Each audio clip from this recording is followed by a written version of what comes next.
When I was a kid, food was love in our house. Even though we didn't always have exactly what we wanted to eat, we always had enough to eat. And we were probably more fortunate than a lot of kids and a lot of the families in the neighborhood, specifically like the family that lived next door, the Davis family. Family of four kids, a mom and a daddy. The daddy did blue collar labor work. The mama stayed home all day. And whenever she didn't have any food for the kids to eat, or whenever she didn't feel like cooking for them, which was probably every day, she would allow the kids to roam the neighborhood, to go to other people's houses, to beg for food, find something to eat, get something to eat, or work out some way to get some food in their belly. One of the kids in the family I got a real strong relationship with very early on when we were young in elementary school. His name was Moses. And I remember the day fondly when he waited me out in front of the door when my mama yelled out, "It's time to eat." As soon as my mama opened the door, Moses ran right by me, right under my arms, right back to the kitchen, grabbed a fistful of mashed potatoes and a chicken wing, and he started eating. My mama saw that and she screamed at him, "Boy!" And he stared at her, and I stared at my mama, and my mama looked at him. His cheeks were all puffed up like a chipmunk full of mashed potatoes. And my mama took a deep breath. And she said, "Boy, wash your hands first." Now, my mom had always told me, uh, don't ever bother eating nothing at the Davis's house. And she didn't have to really worry about that because they never really had any food. And I can remember the only time that I'd ever seen any food being cooked at that house was something called tangy meat. And tangy meat probably dates back to the Depression. It's a way of taking spoiled food. Back in that time, you'd have just regular meat that maybe had been expired and thrown right into the dumpsters outside of a grocery store. And people would just go for it. And cats and dogs might have been fighting for it too. It might be decomposed. It might have been full of maggots and spoiled. But you take that meat and you just simply boil it. And that's supposed to kill all the germs. And you keep adding meat to it and adding meat to it and adding water to it. And all of that stuff is called tangy meat. I can remember being over the Davis's house one day. It was during the summertime. And they had a pot of that tangy meat on the stove.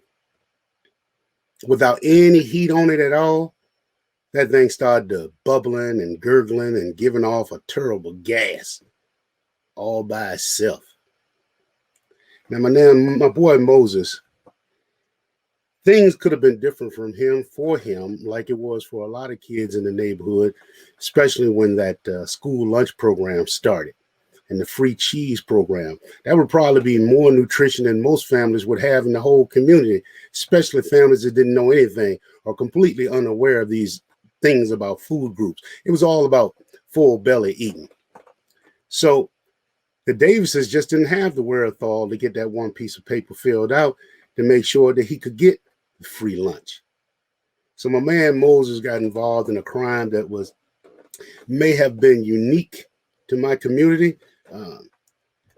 We called it snatching or snatching bags. And what that was, smaller kids would be going to school and bigger kids or faster kids or groups of kids would run up behind them and take their lunch bags from them and take off. Sometimes they would take several kids' lunches. And sometimes this would be their meals for the whole entire day. Now, there wasn't a single day that I went to elementary school that I didn't observe a kid having his bag snatched. And Moses was good at it. But like a lot of kids, the solution to that was kids would go to school in groups. Bigger kids would go to school with smaller kids.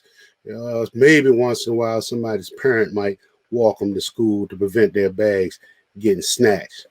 Now, my boy Moses, when we was about in middle school, I can remember I let him talk me. Well, it was my decision, but I let him talk me into stealing a peach out of the grocery store. And as soon as we ran out of that grocery store, Moses immediately started eating his peach. My boy took about 5 steps and his eyes got real big and he started waving his arms all around, but he wasn't saying anything. and he just fell on the ground. And as soon as his chest hit the concrete, a big old chunk of peach flew out of his mouth.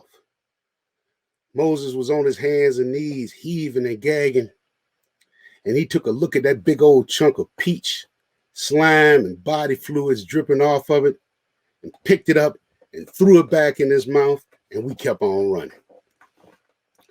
I remember one time we passed by this house, it had a window that was low and the glass was broken. And inside that window were several tomatoes that somebody had set out to get ripened in the sun.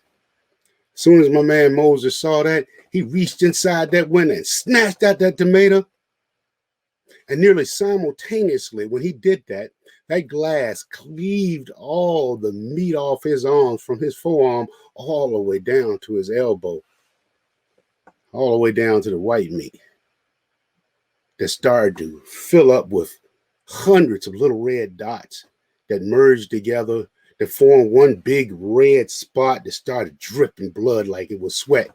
And I instantly reached out to grab his arm because, like, man, look what just happened to you. And he snatched back from me and he said,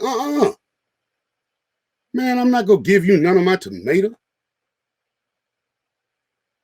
Well, by the time we got to high school, just beating kids up and snatching bags became a little passe because of our age, but not completely for Moses. In fact, I can remember being in the school cafeteria, and he'd be pushing kids around, slapping them upside the head, going, give me that sandwich. What are you eating that for? You too fat. This looks stupid on you. Just like he's just muscling the kids. But one day he was doing that in the cafeteria, and me and his eyes connected. And he knew that I knew exactly why he was doing that. One time was a kid outside. He was eating a sandwich at the bus stop. Moses ran right up to him and said, give me that sandwich. The dude looked at him and he said, if you want the sandwich, if you're that hungry, if you need it that bad, if you're that desperate, go ahead, man, take it, take it, take it. Moses stared at him for just a second. He looked at me, looked back at the kid, and punched him in his face and took his sandwich.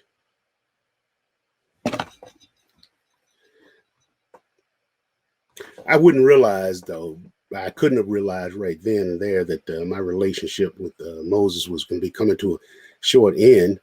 One day when he was late to school, too late coming to school to acquire his usual breakfast.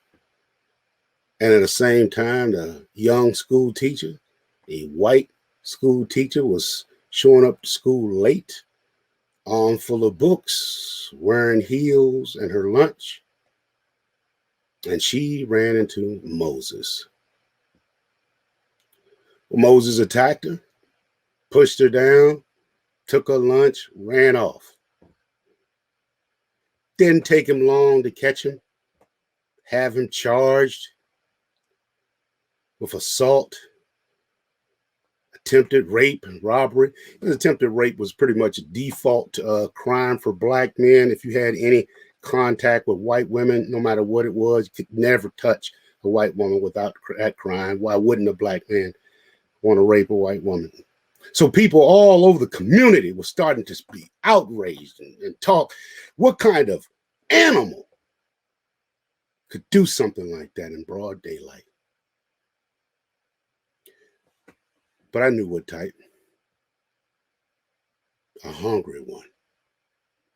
Because food is love. But hunger will turn you into an animal.